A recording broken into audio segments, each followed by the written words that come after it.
welcome to the deep dive. Today we're uncorking a topic that's, well, probably crossed everyone's mind at some point. This idea that a little bit of wine might actually be good for you.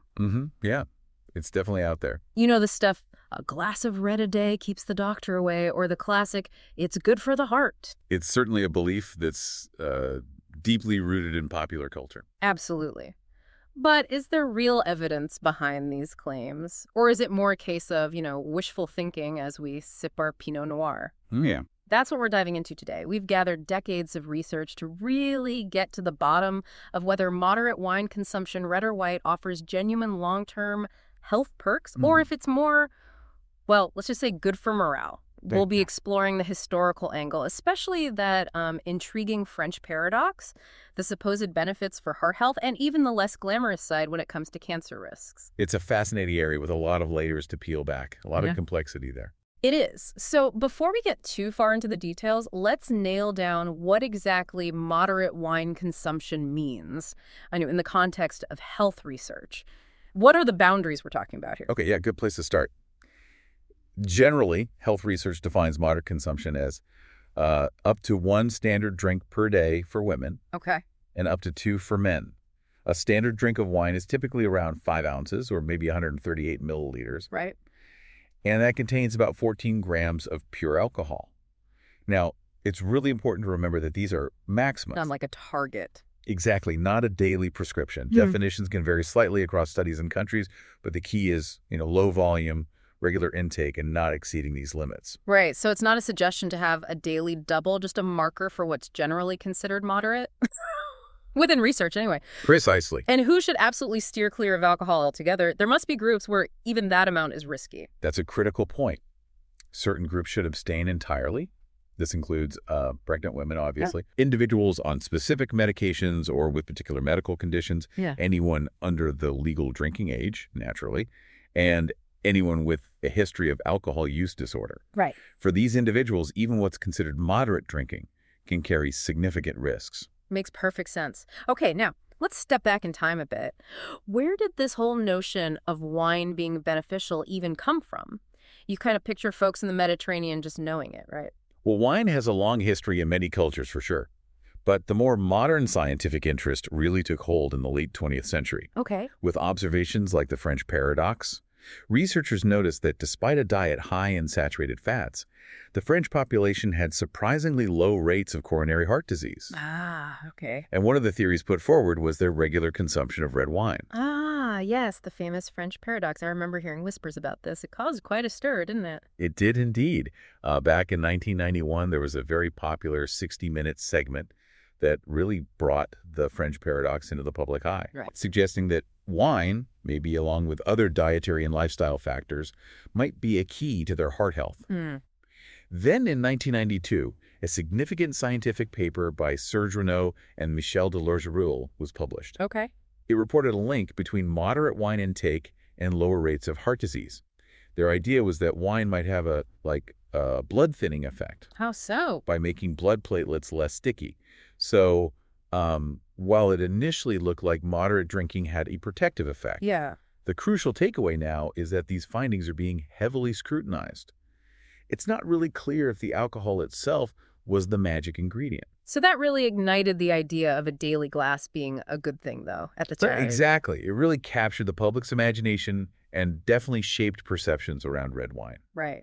And around the same time, the Mediterranean diet was gaining recognition as a healthy way of eating. Which includes wine. It does, yeah. It often includes moderate wine consumption, typically red wine enjoyed with meals. Researchers like Ansel Keys and many others observed that populations following this diet, rich in fruits, vegetables, olive oil, and including moderate wine, they tended to have lower rates of chronic diseases. And it's that with meals part that seems to be a key aspect of the Mediterranean approach, right? It's not just like having a glass on its own whenever. Precisely. The Mediterranean way of drinking emphasizes regular moderate consumption of wine, specifically with meals. Okay. Often around 1 glass per day for women, maybe 1 to 2 for men. This pattern is thought to work together with the other components of the diet. How so? To help reduce inflammation, maybe improve various markers of cardiovascular health.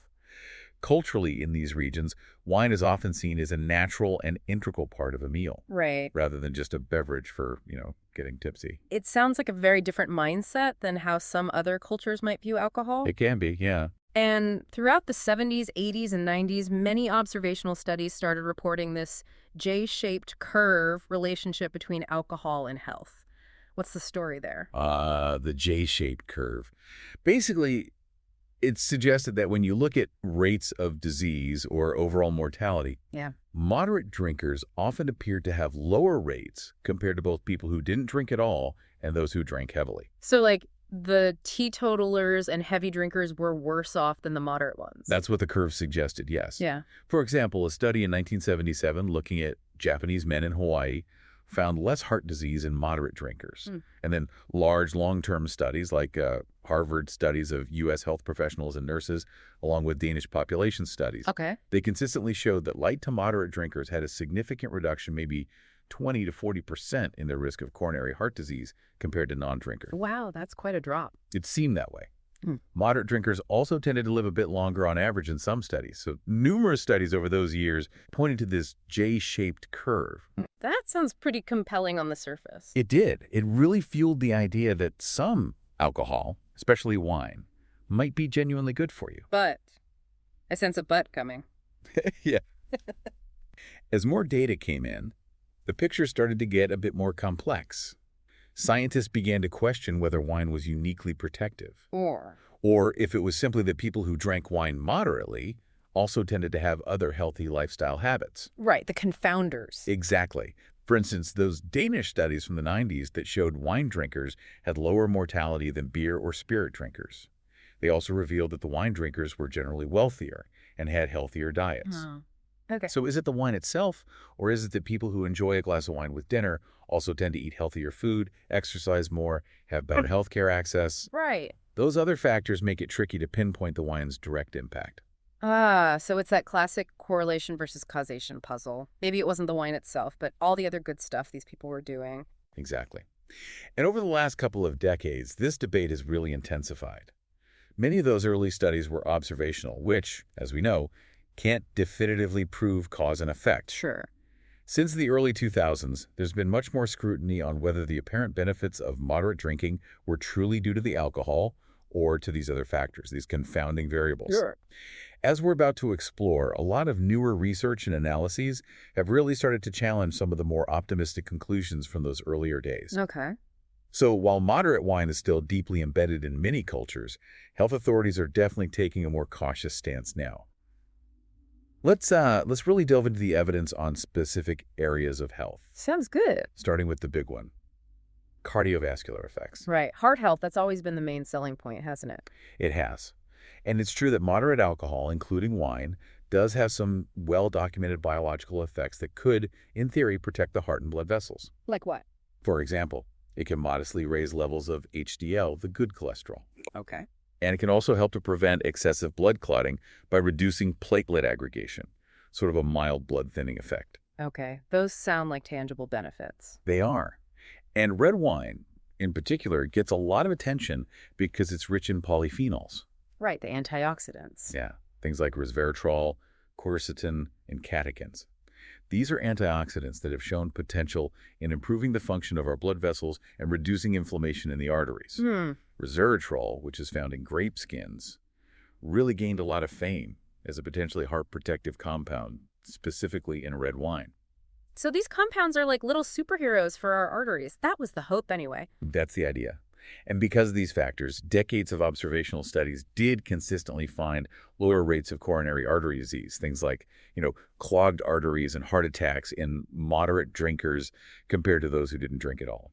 One large analysis from way back in 2000, for instance, indicated that the risk of coronary heart disease was about 20% lower in people drinking around 1 to 2 drinks per day compared to non-drinkers. Interesting. And what was interesting is that moderate wine drinkers in some of these studies even seemed to have a lower risk compared to those who drank beer or liquor, which hinted that maybe those polyphenols in wine were providing an extra layer of protection.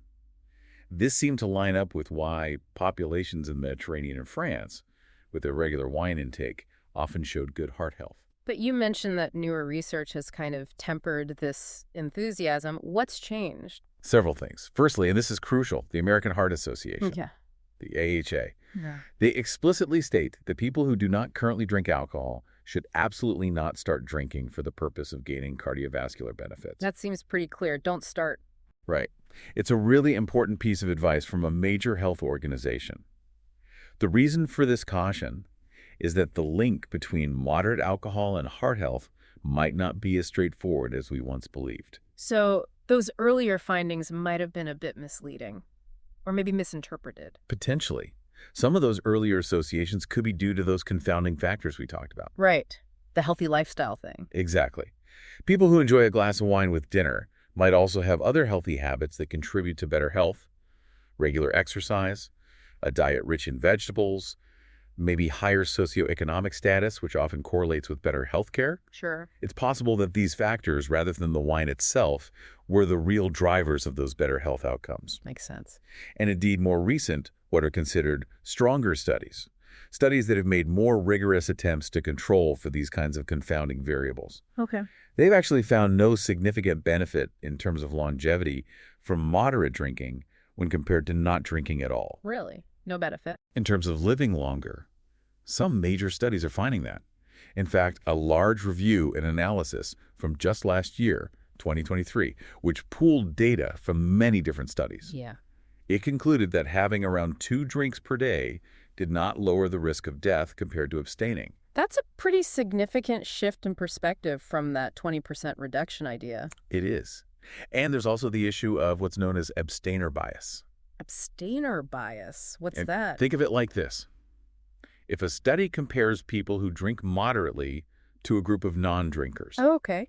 but that non-drinker group includes many people who quit drinking because they became sick, Ah, I see. it's not a fair comparison. The non-drinkers will naturally appear less healthy, making the moderate drinkers look better by comparison, even if the alcohol wasn't the reason. So it skewed the results. It likely did in some older studies. When researchers have taken more care to separate out lifelong abstainers from those who quit drinking, often due to illness, Yeah. that apparent advantage of moderate drinking tends to shrink considerably or even disappear entirely. That makes a lot of sense. It's like comparing a group of generally healthy people with a group that includes people who are already unwell. Exactly. And we also need to consider the impact of even moderate alcohol on things like blood pressure and heart rhythm. Okay, what about those? While that small boost in HDL cholesterol is real, even just 1 drink a day might lead to a slight increase in blood pressure over time. Even one. Potentially, yeah. Huh. And if we're talking about the higher end of moderate, like 2 or more drinks daily, that clearly raises the risk of hypertension. Okay. Furthermore, alcohol is a known trigger for atrial fibrillation, or AFib. That's an irregular heart rhythm. Right. Studies have shown that the risk of AFib goes up with each additional drink per day, and even moderate intake has been linked to a higher risk compared to not drinking. Wow. Doctors even have a term for this: holiday heart syndrome. Holiday heart. Yeah, where periods of binge drinking or even just heavier moderate drinking, often around holidays, can actually trigger these arrhythmias. Yay. And of course, chronic heavy drinking can lead to a serious condition called cardiomyopathy, which is a weakening of the heart muscle. Okay, that's heavy drinking, though. Right, a glass of wine with dinner isn't going to cause that. But these cardiac risks, like blood pressure and AFib, do kind of offset some of those theoretical benefits we talked about earlier. It sounds like it's a bit of a trade-off then. Not all good news. It really is. And while moderate wine can modestly raise HDL cholesterol, there are definitely safer ways to achieve that, Like through diet and exercise or even medications if necessary, without the risks associated with alcohol. good point. Similarly, those beneficial polyphenols in red wine that can improve markers of oxidative stress and inflammation. Yeah. You can also find those in other foods like grapes, berries, dark chocolate, again, without the alcohol. So where does that leave us with wine and heart health overall? What's the sort of consensus now? The current understanding is quite nuanced. Moderate drinkers might have a slightly lower risk of coronary heart disease compared to abstainers, as many studies still suggest. Okay, so still might. Right. But this benefit is likely smaller than we once thought and could very well be due to other lifestyle factors. Got it. Importantly, any potential benefit needs to be carefully weighed against the increased risks of high blood pressure, arrhythmias, and certain types of stroke. Stroke, too. How does that work? It's interesting, alcohol has a bit of a dual effect on stroke risk. Light to moderate drinking might slightly reduce the risk of ischemic stroke, which is caused by a blood clot, Okay. potentially due to that blood thinning effect. However, it can actually increase the risk of hemorrhagic stroke, which is caused by bleeding in the brain, Oh, wow. likely due to the rise in blood pressure and maybe those anticoagulant effects going too far in some cases. So the overall impact on stroke risk isn't necessarily positive. So it's definitely not a magic bullet for heart health, not a guarantee at all. Absolutely not. Moderate wine consumption is not a cardiovascular panacea. It might offer a tiny bit of protection against blocked arteries for some people, but it's not a guaranteed strategy for heart health, and it definitely comes with its own set of risks. Right. As one review aptly put it, the debate over whether wine is actually cardioprotective is still very much ongoing or still heated. Hmm. And the consensus among experts is that people who don't currently drink should not start drinking alcohol in the hopes of preventing heart disease. Oh, okay. If someone already enjoys wine in moderation, most guidelines suggest that's generally okay, but overdoing it is certainly not advised. Right. For true heart health, focusing on exercise, a balanced diet, and avoiding smoking are far more impactful and evidence-based habits than relying on a glass of wine. That's a really clear and important takeaway. Now let's shift gears a bit and talk about another area where wine is sometimes thought to have benefits. Brain health, cognitive function, maybe even dementia. What does the research say there? Brain health. This is another area where the findings have been somewhat mixed and at times even a bit contradictory. How so? Well, some observational studies have suggested that individuals who consume light to moderate amounts of alcohol might have a lower risk of developing dementia. Lower risk. Yeah, or maybe experience better cognitive function as they age compared to those who don't drink at all.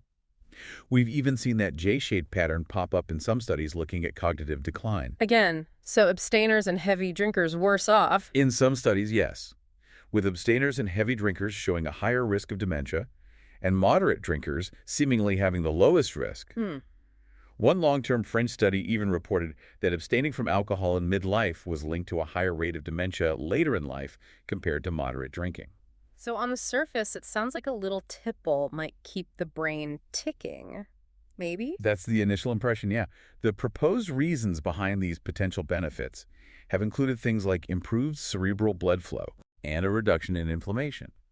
Plus, there's the social aspect of moderate drinking, like enjoying a glass of wine with friends, which could contribute to cognitive resilience. Sure, social connection is important. Definitely.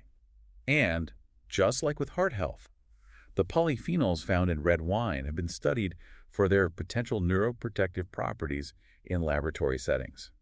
But again, I'm sensing a but coming. This sounds familiar. You're right. The big challenge here, again, is proving cause and effect. Right. In these observational studies, it's really difficult to isolate whether it's the moderate alcohol intake itself that's providing any benefit, or if it's other factors that tend to be more common in moderate drinkers, Right. like higher levels of education or more social engagement. These factors could be the real protectors of brain health, rather than the wine. Gotcha. Additionally, we have the same issue of sick quitters potentially skewing the results for late-life abstainers. People stopping drinking because they already feel unwell. Exactly. People who are already experiencing early signs of cognitive decline might stop drinking, making the abstainer group appear to have a higher risk of dementia when it's not the lack of alcohol causing it. So it's hard to know what's truly driving those observations. Makes sense. Exactly. And more recent research has really started to cast doubt on any significant brain benefits from alcohol. Oh, what kind of research? A very important genetic analysis published in The Lancet in 2022 concluded that there's actually no truly safe level of alcohol consumption when it comes to brain health and the risk of dementia. No safe level at all. That's what this major genetic study suggested. It used a technique called Mendelian randomization, which looks at genetic markers as sort of natural experiments. Right. And it found that even light alcohol intake was associated with a slightly higher risk of dementia and potentially some negative impacts on brain structure. Wow. This suggests that if there is any protective effect from moderate drinking seen in older studies, it's likely to be very small, or maybe even non-existent, and possibly outweighed by other risks. That's a pretty strong statement. No safe level for brain health. It is. Of course, we know that heavy drinking is undeniably harmful to the brain, It leads to memory problems, a reduction in brain volume, and a significantly increased risk of dementia. That's not really debated. Right. Moderate drinking doesn't cause that kind of obvious damage, but the evidence for any actual benefit is looking increasingly weak. Okay. So on balance, it's fair to say that moderate wine consumption has no proven cognitive benefit, and excessive drinking is definitely bad for the brain. If there's a slight reduction in dementia risk seen in some moderate drinkers, experts are increasingly unsure if it's the alcohol itself or those other associated lifestyle factors. Right. Even the Alzheimer's Society notes that while drinking within recommended limits hasn't been conclusively linked to an increased risk of dementia, they certainly don't advise starting to drink as a preventative measure. That seems like a sensible stance. What about the connection between alcohol and stroke, given that stroke directly impacts the brain? You mentioned that briefly. That's a crucial point. As we discussed with heart health, the relationship between alcohol and stroke is also nuanced and, frankly, not great overall. How so? Light drinking might be associated with a slightly lower risk of ischemic stroke, maybe due to those effects on cholesterol and blood thinning. Okay. However, alcohol also increases blood pressure, which is a major risk factor for all types of stroke, and heavy drinking clearly raises the overall incidence of stroke. Right. And remember, it seems to increase the risk of hemorrhagic stroke, the bleeding type. Some studies have actually found no clear protective effect of wine on stroke when you take other risk factors into account. So wine isn't a reliable way to protect against strokes either. So the bottom line for brain health seems to be don't rely on wine. Pretty much. The best approaches remain those well-established ones. Engaging in mentally stimulating activities, maintaining a balanced diet, getting regular exercise, and effectively managing blood pressure. Yeah. Relying on wine is not a viable strategy for brain health. Right. While enjoying a glass occasionally is unlikely to significantly alter your cognitive fate, moderation is definitely key due to the potential neurotoxicity of alcohol over time. Okay, shifting gears once more. Let's talk about how wine affects our metabolism, our weight, and conditions like diabetes. This is another area where I've heard some potentially positive things, especially regarding type 2 diabetes. That's right. Interestingly, when it comes to type 2 diabetes, the findings have generally been a bit more positive compared to, say, heart and brain health in recent analyses. Really? How so? Many studies have observed that moderate drinkers tend to have a lower risk of developing type 2 diabetes compared to non-drinkers. Some analyses have suggested a roughly 30% reduced risk in those who drink modestly, around 1 drink per day. 30%, that's quite substantial. It sounds like it, yeah. And some research has even indicated that wine, in particular, might have a stronger association with this lower diabetes risk compared to other types of alcohol. That's intriguing. What's the thinking behind that? How could a little bit of alcohol help with diabetes risk? The proposed mechanisms involve potential improvements in insulin sensitivity and glucose metabolism. Your body might just handle sugar a bit better. Okay. And there's even a really interesting controlled clinical trial that took place in Israel called a Cascade trial that looked specifically at this. A clinical trial, not just observation. Right, a randomized controlled trial. For 2 years, they had individuals with well-controlled type 2 diabetes follow a healthy Mediterranean diet. Okay. And assign them to drink a nightly glass of either red wine, white wine, or just water with dinner. And what happened? The results were quite interesting. They found improved glycemic control, Right. better blood sugar management, and better lipid profiles in both of the wine drinking groups. Both red and white. Both showed some benefits, but especially in those who were drinking red wine. Wow, so actual trial data showing a benefit, that's different. Yes, it was a randomized controlled trial, which gives it more weight than observational studies. Yeah. The red wine drinkers saw an increase in their HDL cholesterol, the good kind, and a decrease in their total to HDL cholesterol ratio. Nice. Additionally, both the red and white wine drinkers, who had a specific genetic profile, those who were considered slow alcohol metabolizers, showed better blood sugar control compared to those in the water group. Interesting. What about side effects? Importantly, the trial didn't find any significant negative effects on liver function or the participants' medications. And they even reported an improvement in sleep quality in the wine drinking groups, surprisingly. Huh. So the researchers concluded that for individuals with well-managed type 2 diabetes, initiating moderate wine consumption about 150 milliliters, so a standard glass, with dinner appeared to be safe and offered modest benefits for their cardiometabolic health. Modest benefits. Modest, yes, with red wine showing a slight advantage, possibly due to those extra polyphenols. That sounds like a pretty clear potential benefit for some people with diabetes, with the caveat of doctor's approval, of course. Absolutely. The researchers were careful to point out that the benefits were modest, for example. The HDL increase was small, and that these potential benefits need to be considered in light of individual risk factors. Right. However, it does suggest that moderate wine consumption isn't necessarily contraindicated for people with diabetes, and might even be helpful for blood sugar management in some cases. But the crucial word here is moderate. Always moderate. Always. Mm-hmm. Excess alcohol can have the opposite effect, worsening blood sugar control and potentially damaging the pancreas. Okay, so it's a very fine line. What about weight and general metabolism? Does wine play a significant role there? People worry about the calories. Right. Wine does contain calories, somewhere in the ballpark of 120 to 150 calories in a standard 5-ounce glass. Okay. When consumed in moderation, these calories can usually be factored into a person's overall intake without causing significant weight gain, especially if drinking wine replaces other calorie-containing beverages. Makes sense. Some studies have even observed that light to moderate drinkers are not heavier on average than people who don't drink at all, possibly because moderate drinkers might have other lifestyle habits that help them maintain a healthy weight. Heavy drinking, on the other hand, is often associated with weight gain, particularly around the abdomen, or in some cases even malnutrition, depending on the individual's dietary habits. So no magic effect either way. Right. There's no strong evidence to suggest that a small amount of wine will dramatically impact weight management one way or the other. It really comes down to overall calorie balance. So it's more about fitting it into your daily calorie budget than wine having some magical effect on weight. Precisely. In terms of other metabolic effects, moderate alcohol consumption has been shown to potentially raise levels of adiponectin. Adiponectin. Yeah, it's a hormone that has protective effects against obesity and diabetes, and it might also improve insulin sensitivity, which aligns with those findings related to diabetes risk. Okay. Anything else? Interestingly, there's also evidence suggesting a reduced risk of gallstones in moderate drinkers. Gallstones. Right. Yeah. Studies have found that they tend to have fewer gallstones and require fewer gallbladder surgeries, possibly because small amounts of alcohol can increase HDL cholesterol and maybe promote better gallbladder function. Ah, who knew? Furthermore, there's some emerging research looking at the positive impact that the polyphenols in moderate red wine might have on our gut microbiome. Ah, the gut again? Which could have various metabolic benefits. This is a relatively new area of study, though.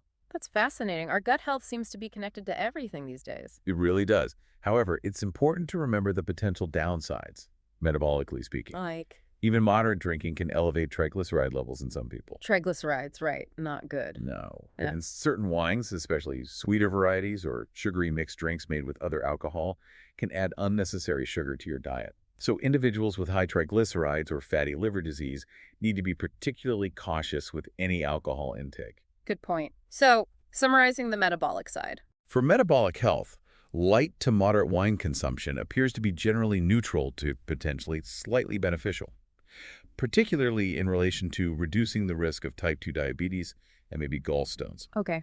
Clinical trials suggest it can be included as part of a healthy diet for individuals with diabetes, but always with a doctor's guidance.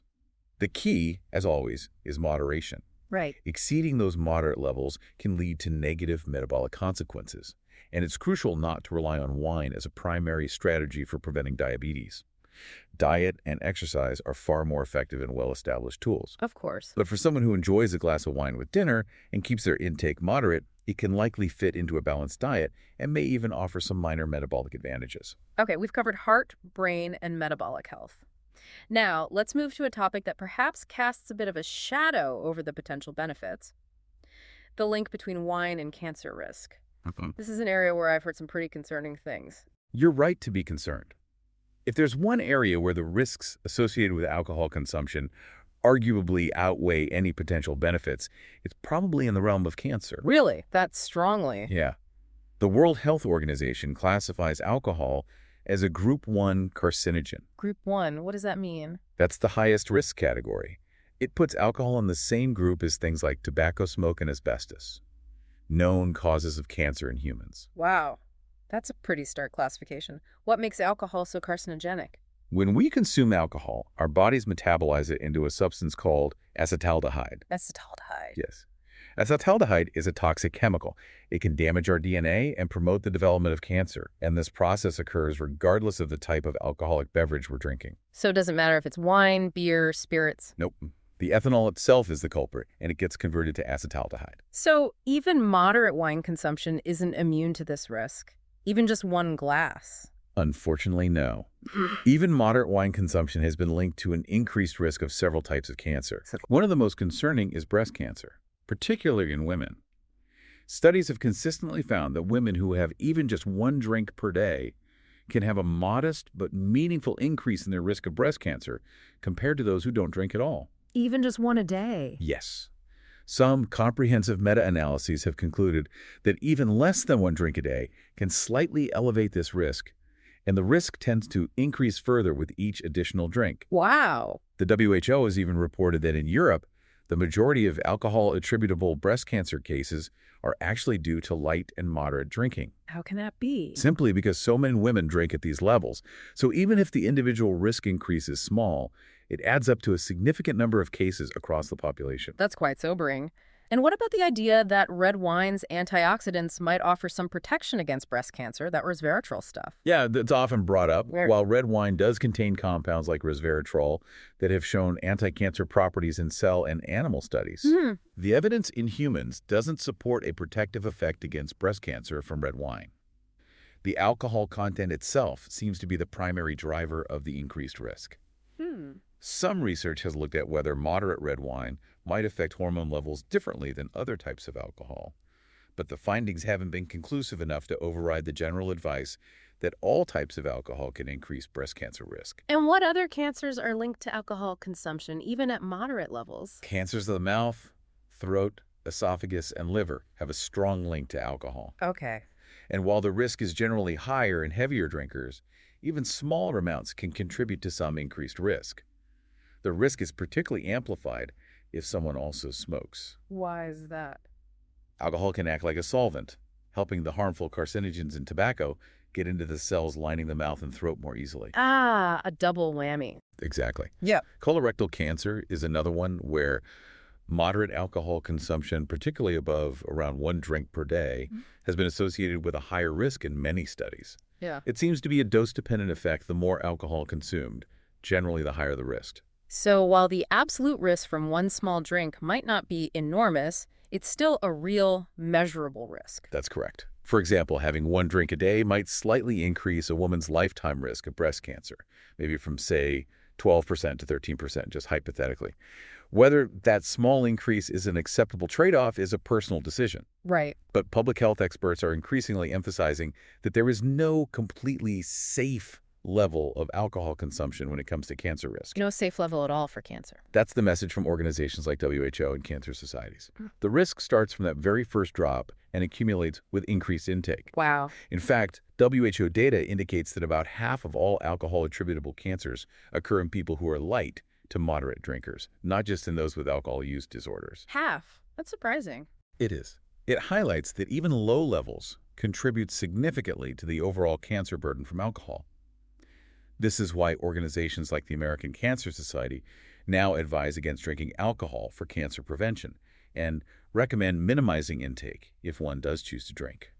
What about the argument that the antioxidants in red wine could help prevent cancer by combating oxidative stress? We hear that a lot. Yeah, it's a common hope. As we discussed earlier, compounds like resveratrol do show anti-cancer properties in cell and animal studies, often at high concentrations. Right. However, the concentration of these compounds in a typical glass of red wine is relatively low.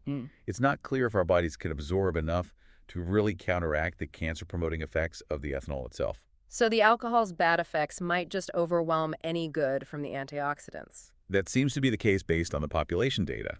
So far, the epidemiological studies in humans haven't shown a net cancer prevention benefit from wine.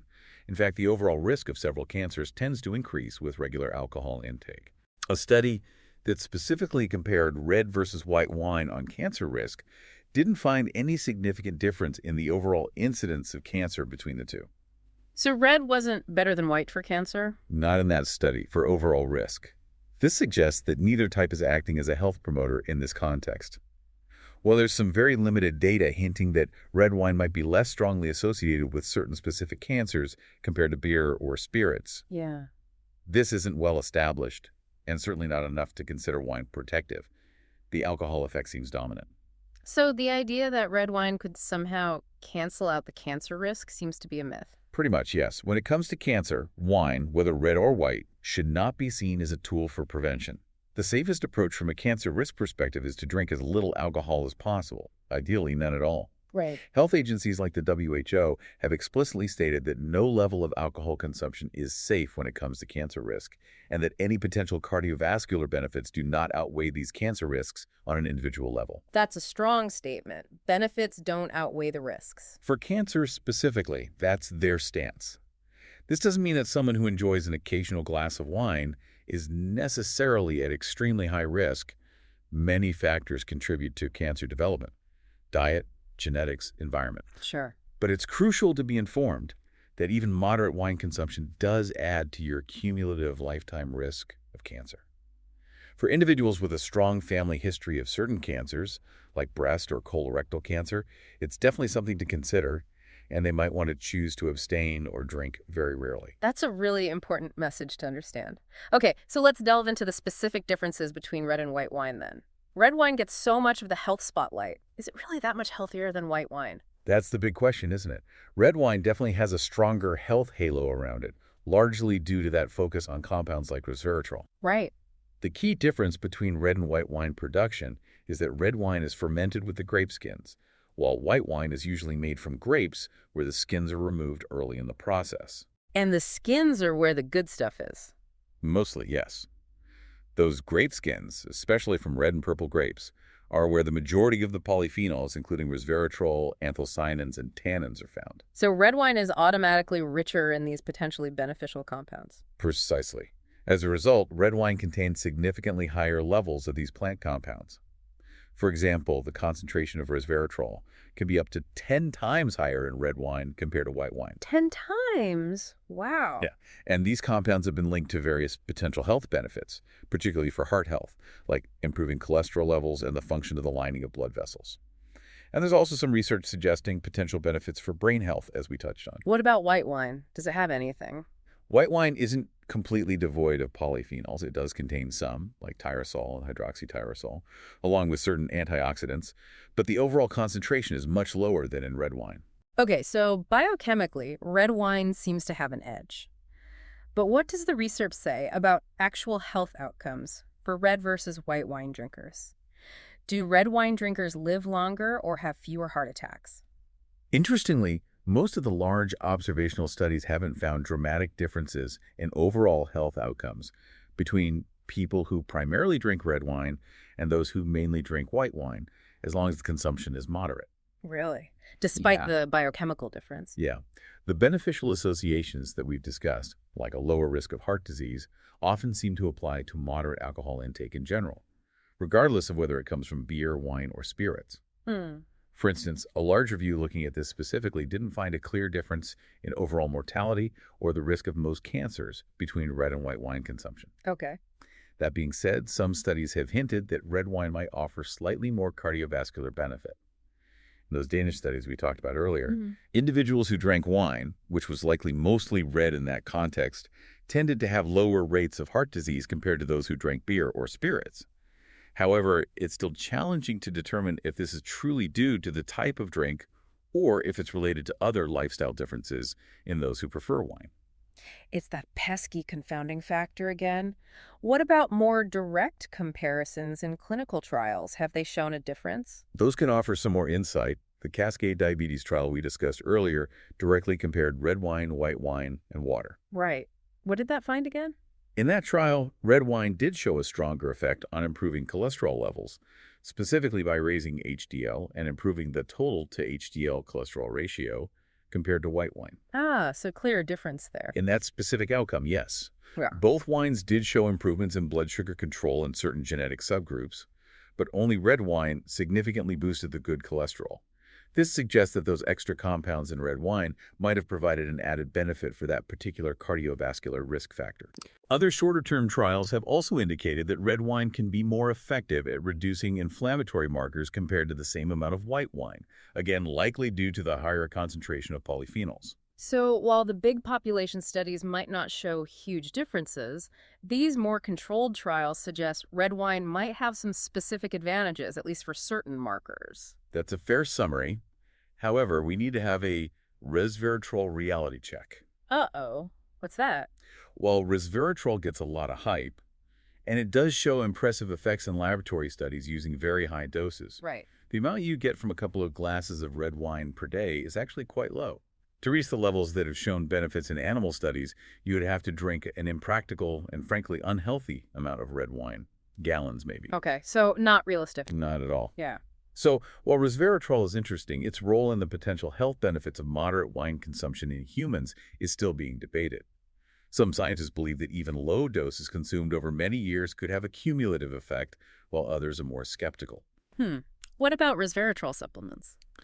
They exist, yeah. Not derived from wine, usually from Japanese knotweed.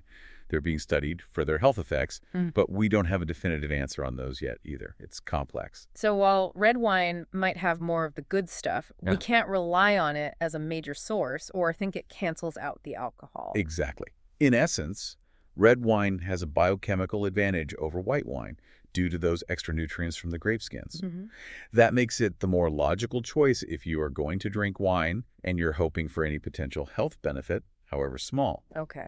However, it's crucial to remember that the primary active ingredient in both red and white wine is still ethanol. And the effects of ethanol, both the potential positives, like a slight HDL increase, and the negatives, like increased cancer risk, are likely to be the dominant factors overall. Right. Alcohol is alcohol. Pretty much. As the World Health Organization has stated, it is the alcohol that causes harm, not the beverage. So you don't get a free pass on the risks just because you're drinking wine instead of another type of alcohol. For specific conditions, maybe red wine's polyphenols offer a slight edge, perhaps for heart, maybe gut health. White wine might be less likely to trigger migraines in some individuals, perhaps. Interesting. But overall, choosing red versus white is more about personal preference than significantly different long-term health outcomes. If you enjoy white wine, you're not missing out on some major longevity secret that only red wine holds. The differences seem subtle. Okay. If you love red wine, you can appreciate those extra micronutrients, but they won't negate the risks of alcohol if you drink too much. And if you don't drink wine at all, you can easily get similar polyphenols from other foods without any alcohol. Got it. Clove.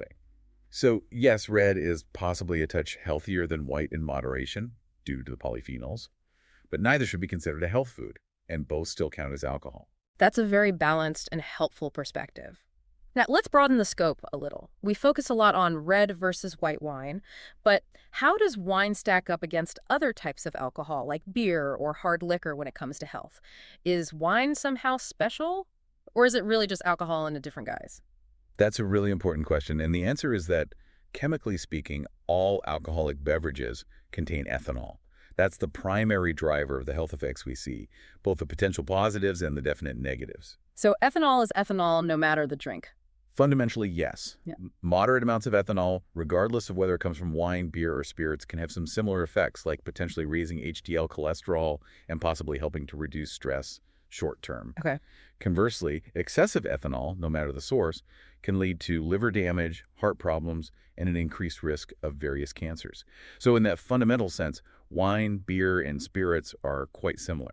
So those headlines that say a glass of wine is good for your heart might just as easily say a pint of light beer might have similar effects if consumed moderately. To a degree, yes. Large analyses have often found that when different types of alcoholic beverages are consumed at equivalent levels of alcohol, the risk reductions or increases for various diseases can be quite comparable.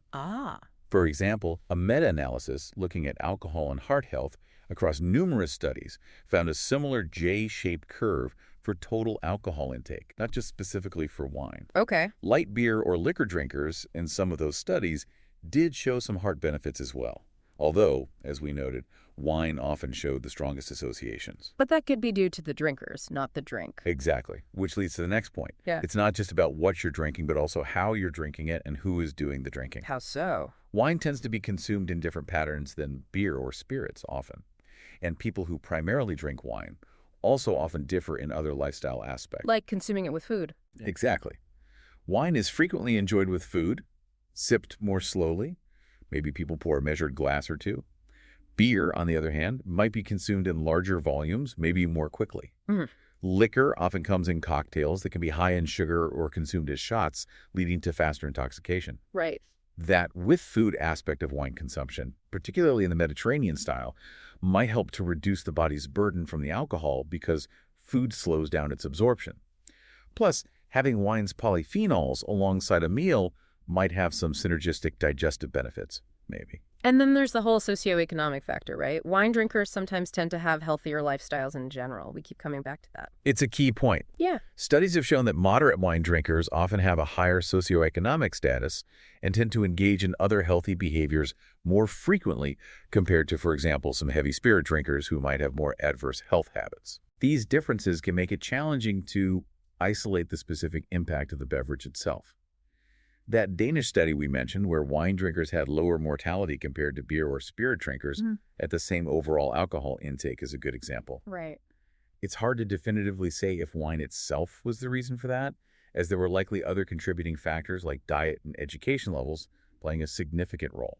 So no type of alcohol is really a health drink in itself. It's not like wine gets a free pass. Precisely.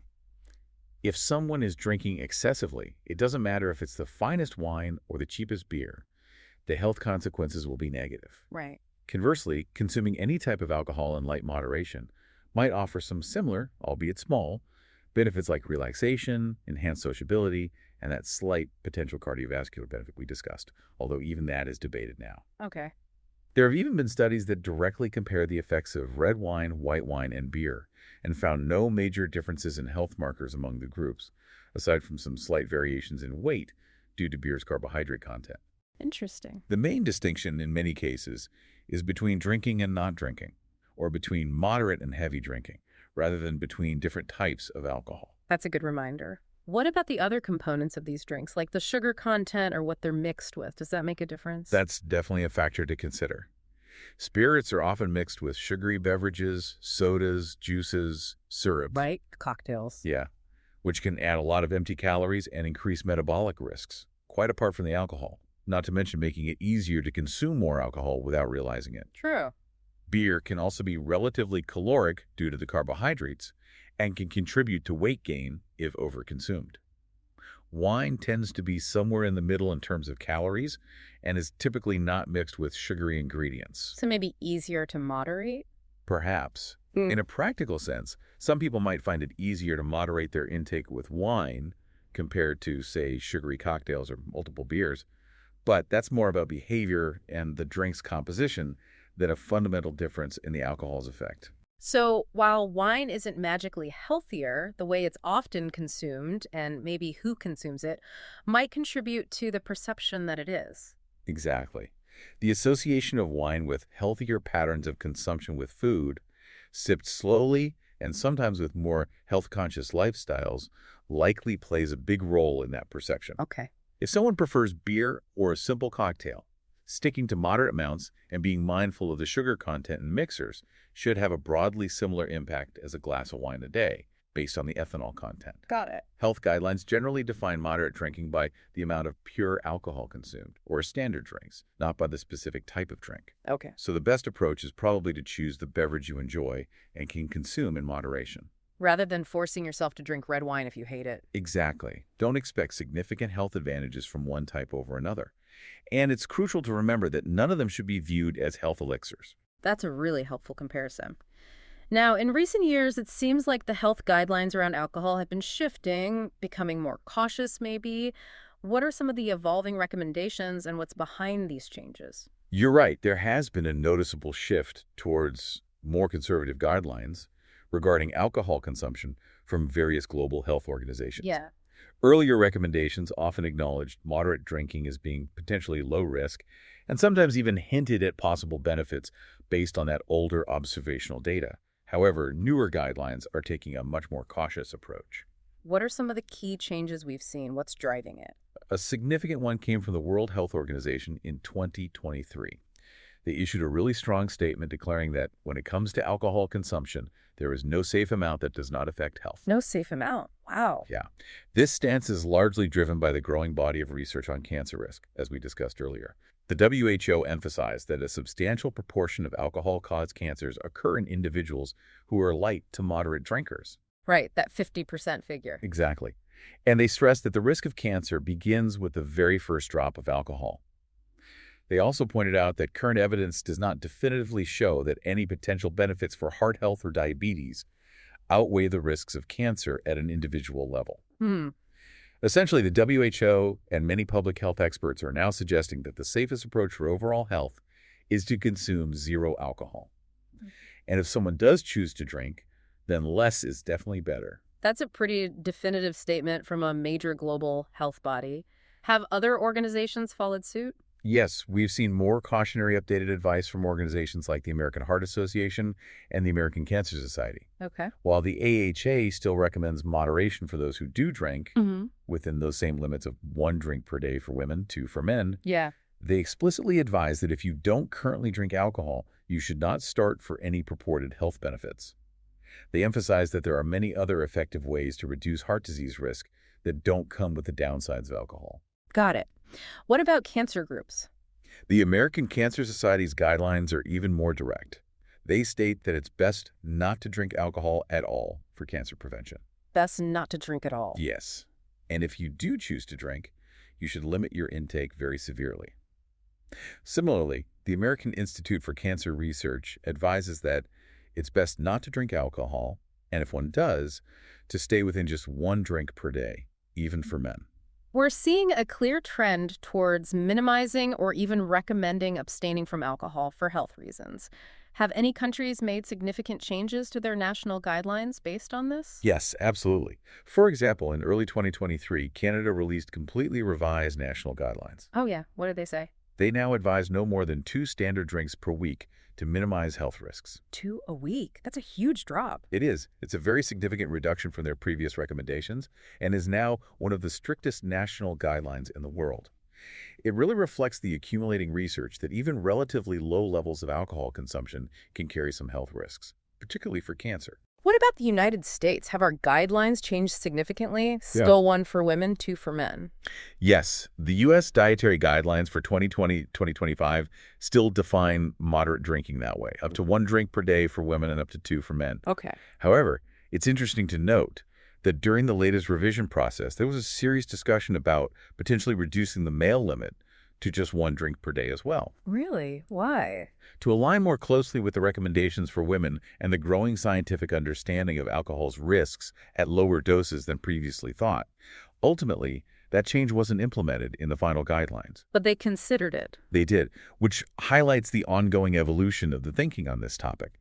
The U.S. guidelines are also very clear, like the AHA, that no one should start drinking alcohol or increase their frequency of drinking based on the belief that it will provide health benefits. Right. And they clearly list groups who should abstain: entirely pregnant women, under 21s, certain medical conditions, etc. It sounds like these evolving guidelines have probably caused some confusion, especially for people who remember hearing about the potential benefits of moderate drinking for so long.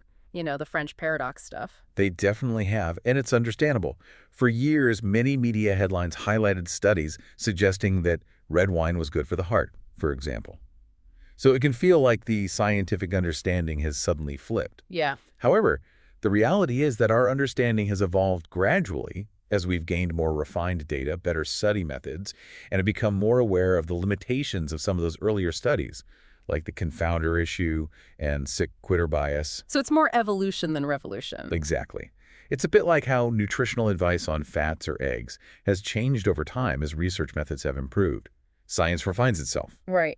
There's also been some controversy related to potential industry influence on research, which adds another layer. For instance, a U.S. National Institutes of Health clinical trial, a big one, that was designed to rigorously test the health effects of moderate alcohol was actually shut down in 2018. Shut down? Why? It was revealed that it had received significant funding from alcohol industry groups, and there were serious concerns raised about potential bias in its design and conduct.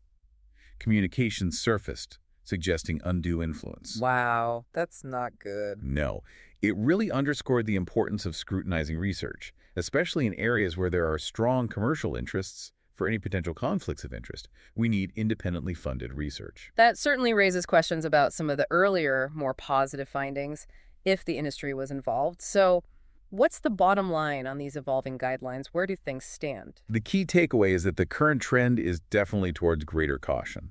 Moderate drinking is increasingly seen as an optional personal behavior for those who enjoy it, rather than a recommended health practice. Optional, not recommended. Right. No major health organization is now advising abstainers to start drinking for potential health benefits. If anything, the advice is leaning towards less is better. Okay. While specific recommended limits might still vary somewhat between different countries and organizations, the overall direction is towards a more conservative approach, acknowledging the risks, especially cancer, associated with any level of alcohol consumption. But the definition of moderate hasn't really changed much. The definition in terms of quantity, 1 or 2 drinks, has remained relatively consistent in places like the U.S. But the understanding of what constitutes a truly safe dose for disease prevention seems to be pointing towards zero alcohol, particularly from a cancer perspective. Right.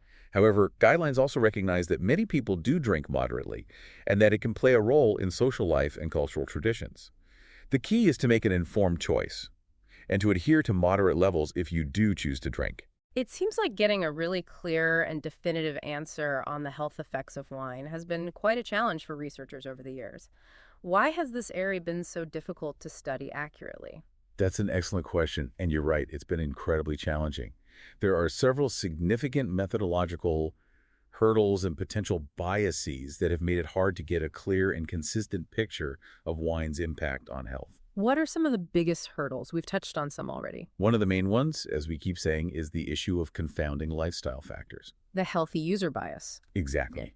People who drink moderately, particularly those who prefer wine, often differ from abstainers in many other health-related behaviors.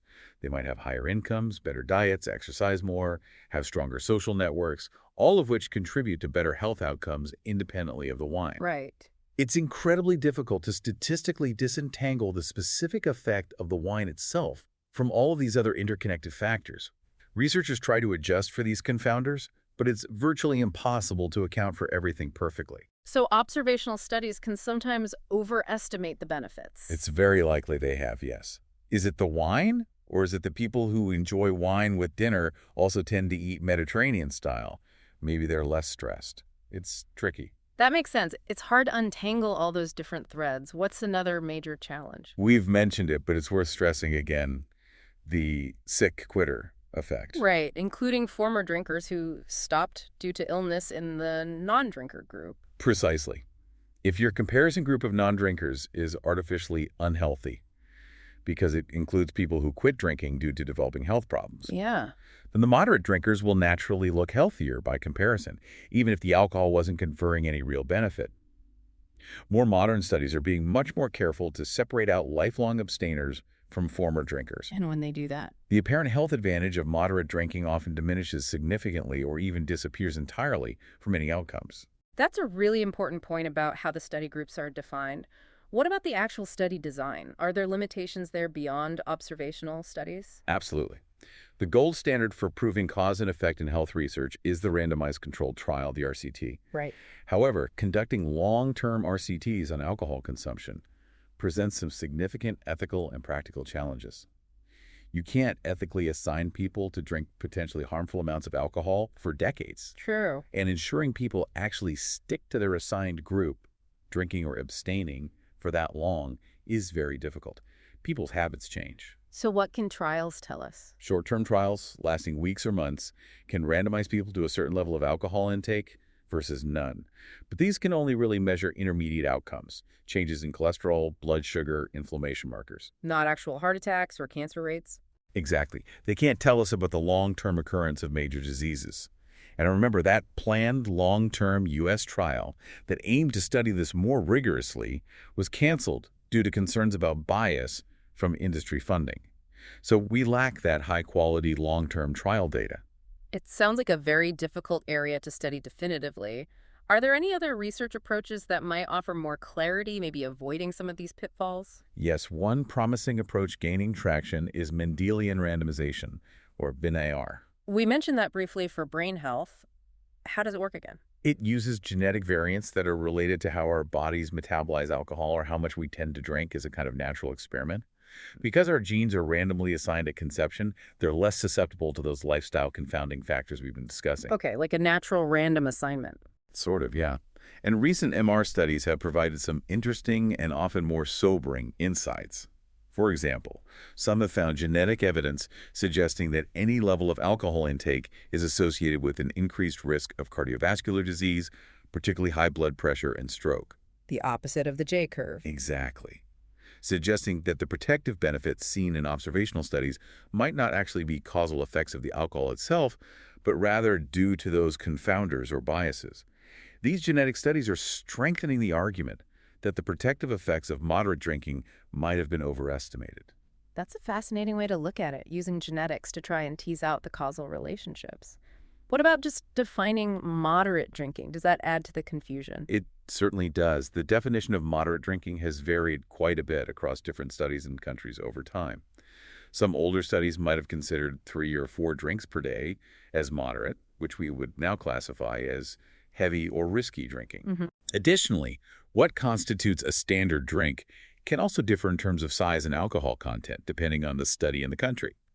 A UK unit is different from a US standard drink, for example. Okay. This inconsistency in definitions makes it challenging to directly compare the findings of different studies and to pool them together accurately in meta-analyses. And I can imagine that the way research findings are shared, especially in the media, can also influence our perception. All those headlines about red wine. Absolutely. There's likely been some publication bias and a degree of media hype over the years. Studies that reported dramatic benefits from wine, like drinkers live longer, tended to get a lot of attention. Sure did. They were more likely to be published in high-profile journals and definitely picked up by the media. Studies that found no benefit or even harm might have received lung coverage, at least until more recently. So it created a skewed picture. It could have, yeah, leading to a skewed public perception about the benefits of wine. Fortunately, in recent years, there seems to have been a bit of a correction, with major publications and health organizations now highlighting the risks more prominently and questioning the previously accepted J-shaped curve. Plus, the role of industry funding is getting more scrutiny. Right. So it's a complex interplay of factors confounding sick quitters, study design limits, inconsistent definitions, publication bias, industry influence that have made this a really challenging area of research. Early hope has been tempered by more rigorous methods. So putting it all together then, after diving into the history, the heart, brain, metabolic, cancer effects, the different types, the guidelines, the research challenges, what's the ultimate takeaway for someone listening who enjoys wine or is considering it? Yeah. What are the practical messages? Okay, yeah, let's try to summarize the practical take-home messages. First, and this echoes through everything, if you choose to drink wine, moderation is absolutely everything. Up to 1 to 2 drinks max. Right. Truly moderate intake means sticking to around 1 standard glass per day for women and up to 2 for men. And even those should probably be seen as upper limits, not daily targets. It's also wise to incorporate some alcohol-free days into your week, rather than drinking daily. And avoid saving them all up for the weekend. Definitely. Heavy episodic drinking, often called binge drinking, is never a healthy practice, even if your total weekly alcohol intake technically falls within moderate guidelines on average. That pattern is particularly risky. Okay. And for people who don't currently drink, what's the message for them? The overwhelming consensus from medical and public health experts is crystal clear. If you don't already drink alcohol, you should not start drinking in the hope of gaining health benefits. Don't start. Full stop. Pretty much. Any potential benefits, like that slight debated reduction in heart disease risk, can be achieved through other well-established and safer means: diet, exercise, not smoking. And alcohol carries its own set of definite risks, especially cancer.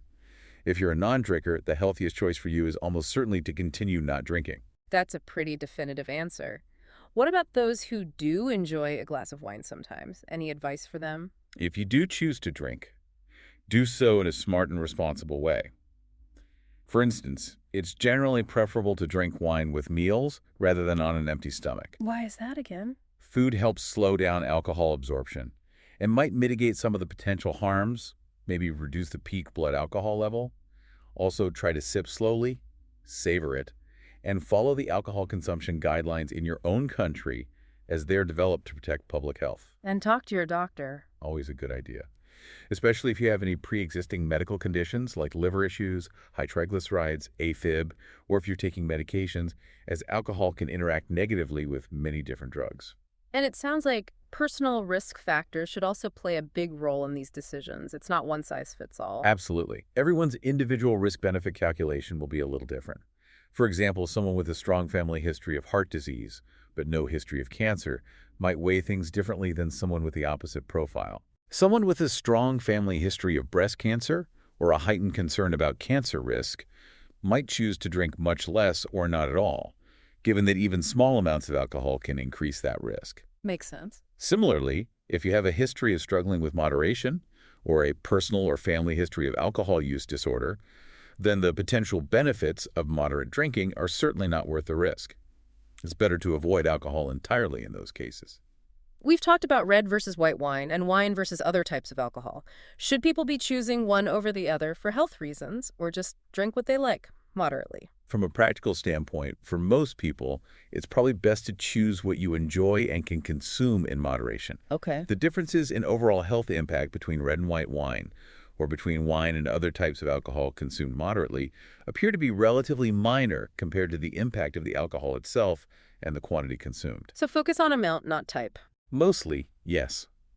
From a lifestyle perspective, it's more important that you like what you're drinking and can stick to moderate amounts. Some people might find it easier to sip one glass of wine and stop, while others might be more inclined to have multiple beers or cocktails. Knowing your own habits and triggers is key. As long as you're within low-risk amounts, the specific type of alcohol is likely a secondary consideration for overall health. So rather than focusing on the specific drink as some kind of health intervention, we should be focusing on the overall picture of a healthy lifestyle. Precisely. That's the most important message. Rather than relying on wine as some kind of medicine or health hack, Yeah. it's crucial to prioritize the well-established cornerstones of good health. A balanced diet, rich in fruits, vegetables, whole grains, lean proteins, regular physical activity, avoiding smoking, maintaining a healthy weight, managing stress effectively, getting sufficient sleep. The boring stuff that actually works. Exactly. Yeah. These factors have a far, far greater impact on your long-term health and longevity than whether or not you have a glass of wine. Wine can certainly be a pleasurable part of a meal or a social occasion for many, but it's not a necessary component of a healthy heart or brain. If you're interested in the antioxidants found in red wine, you can easily get them from other sources like berries, dark leafy greens, nuts, seeds, even dark chocolate, all without the alcohol. Good point. In fact, many of the health benefits associated with the Mediterranean diet likely come more from those other components, the olive oil, the nuts, the fish, the huge amounts of vegetables, than from the wine itself. The wine might just be along for the ride with other healthy habits. That's a really helpful way to put it. So what's the final word? Should we be drinking wine for our health? What's the absolute bottom line? Okay, the bottom line. Moderate wine consumption can be compatible with a healthy lifestyle for many adults, but it is definitely not a health necessity. And for some people, it carries more risks than potential benefits. Okay.